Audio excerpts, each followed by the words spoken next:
Video like जरूर कर लीजिए और ऐसे वीडियो लगातार फ्री में पाने के लिए चैनल को तुरंत सब्सक्राइब कर लीजिए और बेल आइकन को जरूर टैप कर लीजिए ताकि आगे भी सारे वीडियो आपको मिलते रहे। यूट्यूब में फॉलो करते हैं तो प्लीज ये वाला फ्री टेलीग्राम चैनल जरूर ज्वाइन कर लीजिएगा। सारे नोटिफिकेशन सारे अपडेट यहीं पे आते हैं, ध्यान रखिए।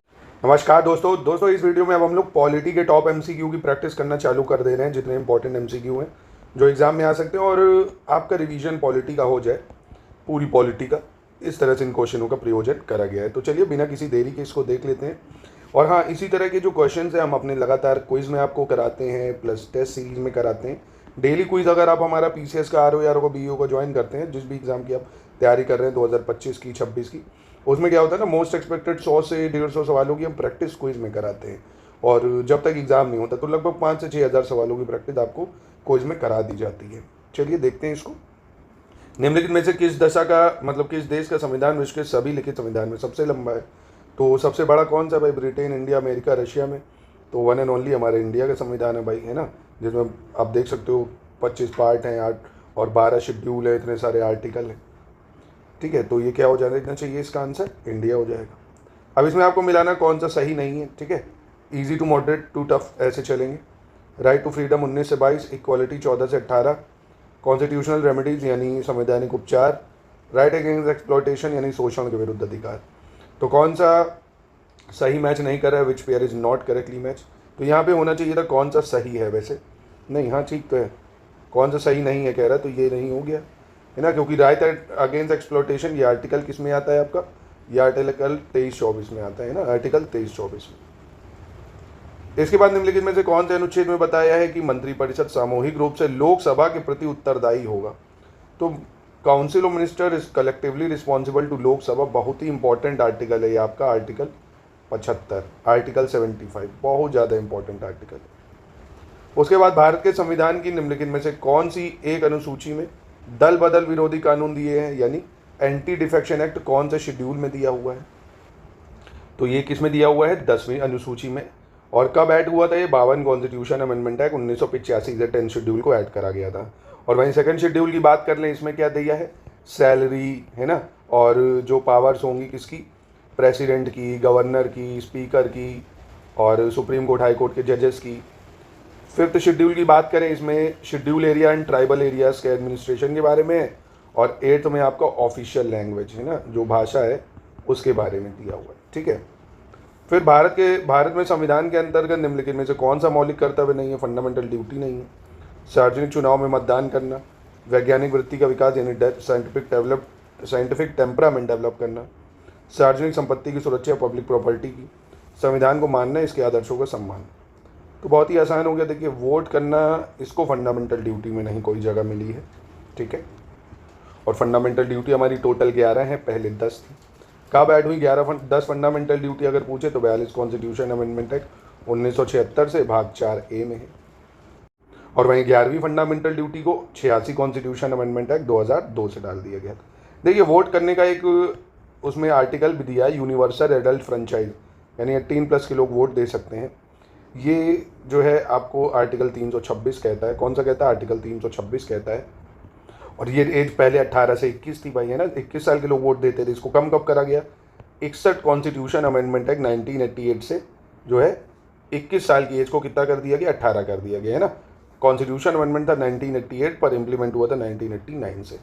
ठीक है, तो कुछ चीज़ें हैं, इसको आपको याद रखना है। आगे बढ़ते हैं। किस प्रधानमंत्री के कार्यकाल के दौरान भारत को संविधान में 9वीं सूची को पूरा स्थापित किया गया था, यानी 9th schedule was introduce the constitution during the which prime minister? तो 9वीं अनुसूची को कब डाला गया था? सबसे पहले तो भाई यही जवाहरलाल नेहरू ने कहा था, मतलब सबसे पहले तो मैं ही आया, है ना, यही बोलते हैं इसको। फर्स्ट कॉन्स्टिट्यूशन अमेंडमेंट एक्ट 1951 को जवाहरलाल नेहरू ने करी थी, 9वीं अनुसूची। अच्छा, इसमें खास बात ये डाल दी थी कि 9वीं अनुसूची में ऐसे कानूनों को डाल दिया था, बकेट बंद है, मतलब बकेट बंद है कि सुप्रीम कोर्ट उसका जुडिशियल रिव्यू नहीं कर सकती है।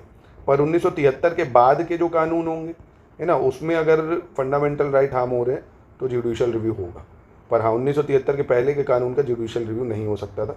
भाई नेहरू जी ने इसी उद्देश्य ये वाला शेड्यूल बनाया ही था कि हम ऐसे कानूनों को इसमें डाल देंगे जिसमें न्यायपालिका इंटरफेयर नहीं कर पाएगी। चलिए अगला देख लेते हैं। भारत के उपराष्ट्रपति को पदच्युत करने का संकल्प यानी resolution for removal of vice president can be proposed. अगर इनको हटाना है तो कहाँ पे इसका रेजोल्यूशन प्रपोज हो सकता है? तो सिर्फ राज्यसभा में, केवल राज्यसभा में। संसद में प्रशासनिक जो न्यायाधिकरण अधिनियम है यानी एडमिनिस्ट्रेटिव ट्राइब्यूनल एक्ट, ये कब पास हुआ था पार्लियामेंट में? तो ये 1985 में पास हुआ, 1985। संघीय मंत्री परिषद के मंत्री सामूहिक रूप से किसके प्रति उत्तरदायी होते हैं? जो काउंसिल ऑफ मिनिस्टर होते हैं वो किसके प्रति उत्तरदायी होंगे इनमें से? सिर्फ लोकसभा के, राज्यसभा के या पीएम के? तो भाई देखो, काउंसिल ऑफ मिनिस्टर जो होंगे वो लोकसभा और राज्यसभा तो दोनों से चुने जा सकते हैं, पर जवाबदेही सिर्फ और सिर्फ लोकसभा ही की होती है, क्योंकि डायरेक्ट रिप्रेजेंटेटिव है ना, आर्टिकल 75 ये कहता है। 1946 में अंतरिम सरकार में कार्यकारी परिषद का उपाध्यक्ष कौन था? वाइस प्रेसिडेंट कौन था एग्जीक्यूटिव काउंसिल का इंतरिम गवर्नमेंट में? तो कौन था इंतरिम गवर्नमेंट में वाइस प्रेसिडेंट, मतलब एग्जीक्यूटिव काउंसिल का वाइस प्रेसिडेंट? तो जवाहरलाल नेहरू जी थे। कौन थे? जवाहरलाल नेहरू।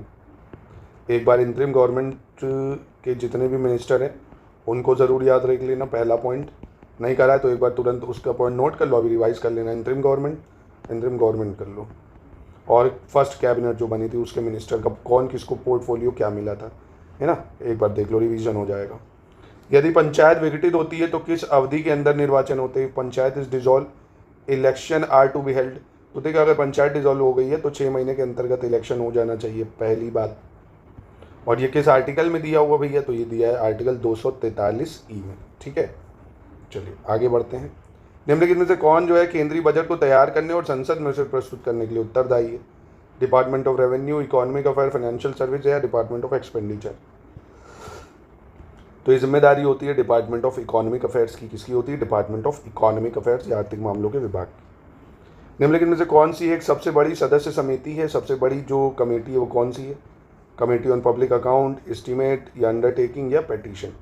तो आसान है, सबसे बड़ी कमेटी है पब्लिक एस्टीमेट कमेटी, जिसमें 30 मेंबर होते हैं, 30 के 30 लोकसभा से होते हैं। ठीक है, बाकी इसमें पब्लिक अकाउंट कमेटी में 22 होते हैं, 15 लोकसभा से, 7 राज्यसभा से होते हैं। मतलब पब्लिक अकाउंट कमेटी में इसमें भी 22 सदस्य होते हैं भाई, सेम 15 और 7। और वही कमेटी ऑफ पेटिशन में 15 मेंबर होते हैं। ठीक है, लोकसभा ही से। चलो अगला देख लेते हैं। भारत के उच्चतम न्यायालय में न्यायाधीशों की संख्या में वृद्धि करने की शक्ति किसमें नहीं? तो भाई सुप्रीम कोर्ट के जो जजेस हैं उनकी संख्या को बढ़ा सकता है कौन? वन एंड ओनली पार्लियामेंट भाई बढ़ाएगा, है ना। आपसे सवाल है, प्रेजेंट टाइम सुप्रीम कोर्ट में टोटल जजेस कितने हैं? टोटल जजेस, है ना, टोटल जज बताओ कितने हैं। और दूसरा सवाल कि कलेजियम जो सिस्टम है, कलेजियम सिस्टम में कितने जज होते हैं? तीसरा भी मैं पूछ सकता हूँ भाई, फर्स्ट जज केस, सेकेंड जज केस, थर्ड जज केस, इनका टाइम पीरियड मिलान करने के लिए।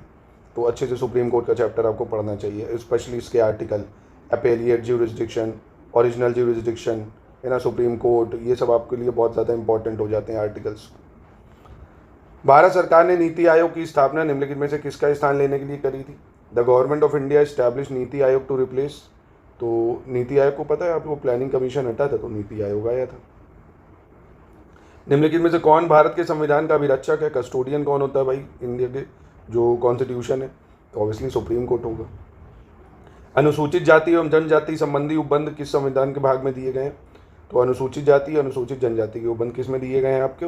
पार्ट 16 ऑफ इंडियन कॉन्स्टिट्यूशन में। किस में दिए? पार्ट 16 में।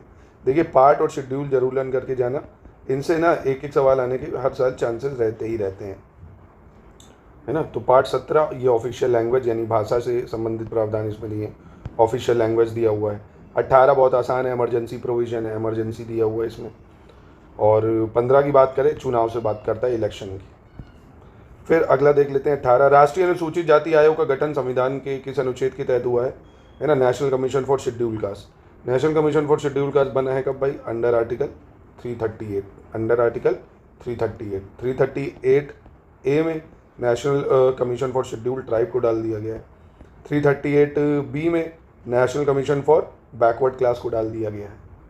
और इन दोनों के कॉन्स्टिट्यूशन अमेंडमेंट भी बहुत इंपॉर्टेंट है। 338B 102 कॉन्स्टिट्यूशन अमेंडमेंट 2018 से ऐड हुआ है, और वहीं 338A की बात करें अगर तो इसको 89 कॉन्स्टिट्यूशन अमेंडमेंट एक्ट 2003 से ऐड करा है। ठीक है। फिर राष्ट्रीय अनुसूचित जाति आयोग में अध्यक्ष सहित कुल कितने सदस्य होते हैं अगर पूछ ले? National commission for schedule caste है, इसमें कितने सदस्य होंगे? तो इसमें होते हैं 5 सदस्य। कितने सदस्य होंगे? 5, है ना, 1 चेयरमैन, 4 अदर मेंबर, और प्रेसिडेंट ही अपॉइंट करेगा इनको। राष्ट्रीय अनुसूचित जनजाति आयोग जो है यानी national commission for schedule tribe यानी 338 है, इसको कौन अपॉइंट करता है इनके मेंबर को? तो प्रेसिडेंट करता है। कौन करता है? प्रेसिडेंट करेगा। राष्ट्रीय अनुसूचित जाति आयोग अपनी वार्षिक रिपोर्ट किसको देगा भाई? तो जो अपॉइंट कर रहा है उसी को प्रति जिम्मेदारी है, यानी प्रेसिडेंट को देगा। लोकसभा में अनुसूचित जातियों के लिए सीटें कितनी आरक्षित हैं? लोकसभा में अनुसूचित जातियों के लिए कितनी सीटें आरक्षित है? शेड्यूल कास्ट के लिए 84। कितनी? 84। और इसका आर्टिकल भी याद रखना कि शेड्यूल कास्ट और शेड्यूल ट्राइब की जो सीट आरक्षित है लोकसभा में अंडर आर्टिकल 330 है।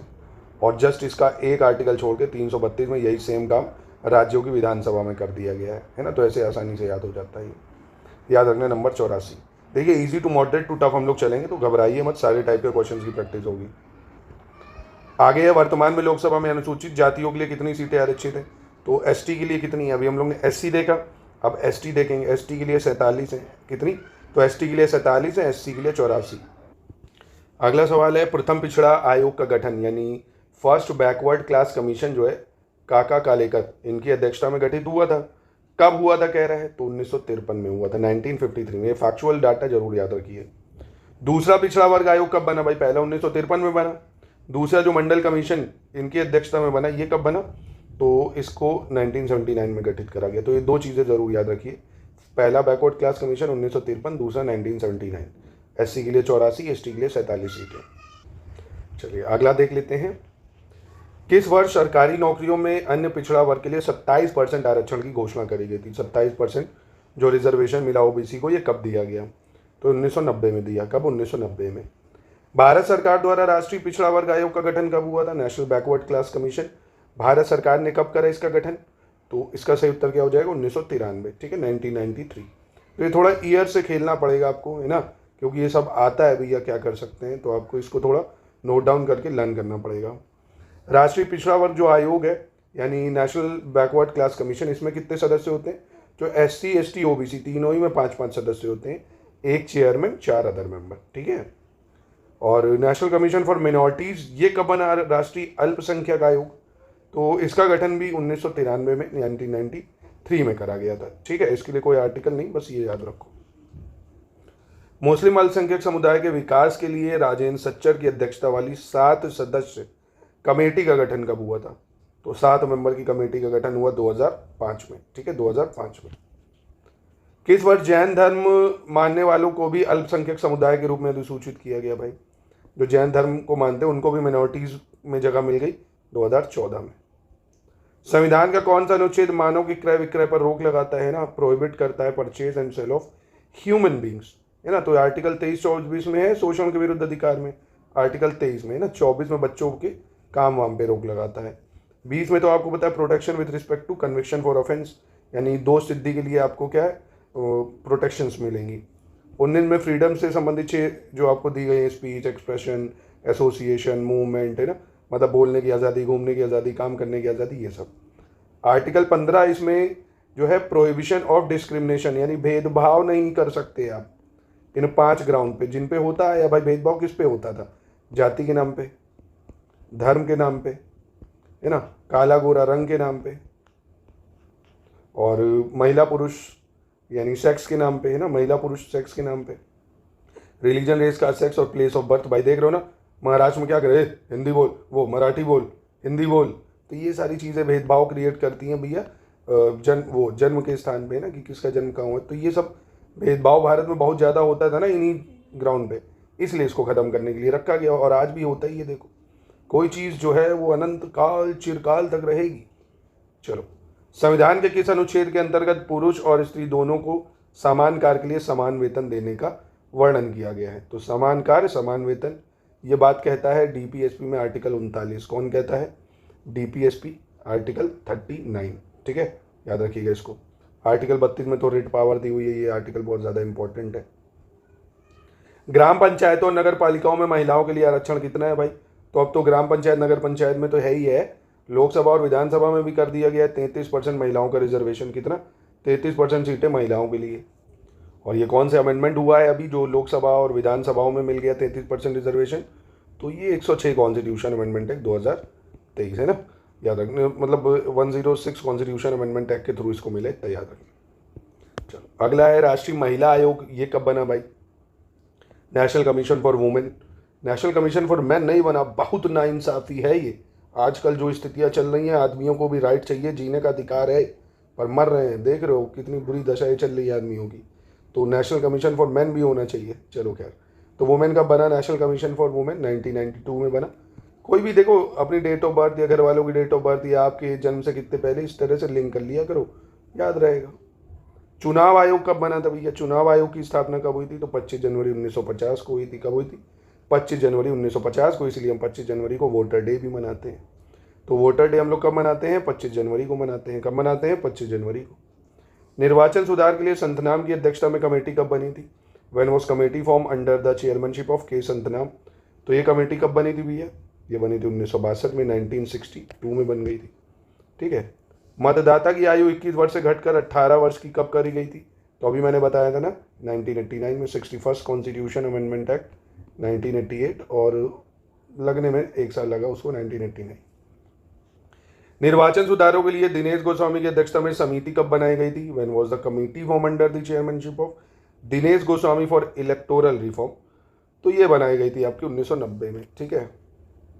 इसके बाद राष्ट्रपति का चुनाव लड़ने के लिए प्रस्तावक एवं समर्थक निर्वाचकों की संख्या कितनी है भाई? अगर राष्ट्रपति का इलेक्शन लड़ना है तो आपको 50 सपोर्टर और 50 इलेक्टर चाहिए, है ना। 50-50 मतलब कम से कम 100 लोगों का आपके पास सपोर्ट है, तभी आप राष्ट्रपति के चुनाव में खड़े हो सकते हैं। ये नहीं ऐसे कोई भी मुंह उठा के राष्ट्रपति के चुनाव में खड़ा हो जाए, इसीलिए ये चीज़ रखी गई है।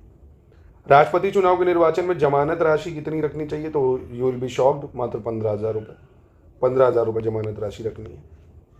स्वतंत्रता के बाद पहली प्राक्कलन समिति किस वर्ष गठित हुई थी? एस्टीमेट कमेटी, जिसमें 30 मेंबर होते हैं, 30 लोकसभा से होते हैं। ये पहली बार गठित हुई थी 1950 को। कब हुई थी? 1950। संविधान में मंत्रिमंडल शब्द का एक ही बार प्रयोग हुआ है किस अनुच्छेद में? द वर्ड मंत्रिमंडल यानी cabinet is mention only once in the constitution. तो ये आर्टिकल 352 सिर्फ इमरजेंसी में दिया हुआ है कैबिनेट वर्ड को, नहीं तो और कहीं मेंशन नहीं। ठीक है। भारत में सर्वप्रथम लोकायुक्त संस्था की स्थापना किस राज्य में हुई थी? जो लोकायुक्त बना था सबसे पहले कहाँ पे बना लोकायुक्त? ये बना महाराष्ट्र में सबसे पहले। कहाँ है? महाराष्ट्र में। भारत में संवैधानिक ओम्बड्समैन का विचार संसद में सर्वप्रथम किसने प्रस्तुत किया था? कॉन्स्टिट्यूशनल ओम्बड्समैन, यही लोकपाल लोकायुक्त के लिए किसने करा था? इसका जो है शुरुआत अशोक कुमार सेन जी ने पार्लियामेंट में प्रस्तुत की थी। अशोक कुमार सेन। भारतीय संसद में लोकपाल बिल आया कब था? अब ये पूछ रहे लोकपाल बिल कब आया था भारतीय संसद में, इंडियन पार्लियामेंट में? तो 1968 में आया था। इसको पास होते होते सालों लग गए। देखो, तो ये बिल आ गया था 1968 में। फिर किस आयोग ने भारतीय प्रशासन में लोकपाल की स्थापना की सिफारिश की थी? Which commission recommended the institution of Lokpal in Indian administration? तो इसका सही उत्तर क्या हो जाएगा? फर्स्ट ARC या प्रथम प्रशासनिक सुधार आयोग। भारत में लोकपाल नामक शब्द किसने दिया है? जो टर्म है लोकपाल, ये शब्द दिया किसने है? लोकपाल शब्द, तो इस शब्द को दिया है LM सिंघवी ने। किसने दिया है? LM सिंघवी। लोकपाल। सर्वप्रथम ओम्बड्समैन किस देश में आया था? ये जो लोकपाल है ये किस देश में आया था ओम्बड्समैन? In which country? तो इसका सही उत्तर क्या हो जाएगा? स्वीडन हो जाएगा। स्वीडन में आया था। ठीक है। तो ये आज का सेशन यहीं पे समाप्त करते हैं। आपके बढ़िया से 50 क्वेश्चन का रिवीजन हो गया। ऐसे ही देखिए वर्ल्ड ज्योग्राफी में मैपिंग के थ्रू करा ही रहा हूँ। टेस्ट भी आपको RO का फ्रीक्वेंटली मिल ही जाता है, और इनका भी रिवीजन मैंने सोचा आपको करा दूं। ऐसे ही किसी और के भी आप MCQ की प्रैक्टिस करना चाहते हैं तो कमेंट बॉक्स में बता दीजिए। UP GK और मिसलेनियस या जिस भी टॉपिक हो तो कमेंट में बताइए। बाकी इसीलिए बोला जाता है स्टडी फॉर सिविल सर्विसेज की बुराई सब करते हैं, जो हेटर्स हैं वही बुराई करेंगे खैर, क्योंकि सपोर्ट करने वाले इसकी संख्या कम नहीं है। आप लगातार अगर मेहनत कर रहे हैं, है ना, SCS को फॉलो कर रहे हैं, हम इतना है कि आपका कट ऑफ निकलवा देंगे। ऐसे ऐसे टूल्स आपको प्रोवाइड करेंगे टॉप MCQ प्रैक्टिस के लिए, है ना। टेस्ट सीरीज में आपको प्रैक्टिस कराएंगे, क्विज में प्रैक्टिस कराएंगे, नोट्स आपको देंगे, करंट अफेयर्स देंगे, है ना। तो मेहनत करती टीम हमारी, ऐसे ही नहीं सिलेक्शन देते, मेहनत करते हैं। बट बाकी भौंकने वाले भौंकते रहेंगे, आप अवॉइड करा करिए। आप सिर्फ अपनी गोल पे फोकस करिए। बहुत कम समय एग्जाम में बचा है, जितना ज़्यादा हो सके सिर्फ और सिर्फ रिवीजन करिए, और फालतू की लिबिर लिबिर में मत पड़िए किसी के साथ। बहस नहीं करनी है। 2 कान इसीलिए दे गए हैं, एक से सुनना है, दूसरे से निकालना है। जो आपका केंद्र बिंदु है सिर्फ उसी पे फोकस करना है। ध्यान मुद्रा में रहना है, एकदम अपने गोल पे फोकस रहना है, बाकी किन्हीं और चीज़ों पे नहीं, है ना। एक बार अधिकारी बन जाओ तब लपेटेंगे सबको, कह दो, है ना। एक बार पहले कुछ बनना है, पोस्ट हासिल करनी है, फिर देखा जाएगा सबको, है ना। तो करो दोस्तों, अच्छे से पढ़ाई, हो जाएगा सिलेक्शन।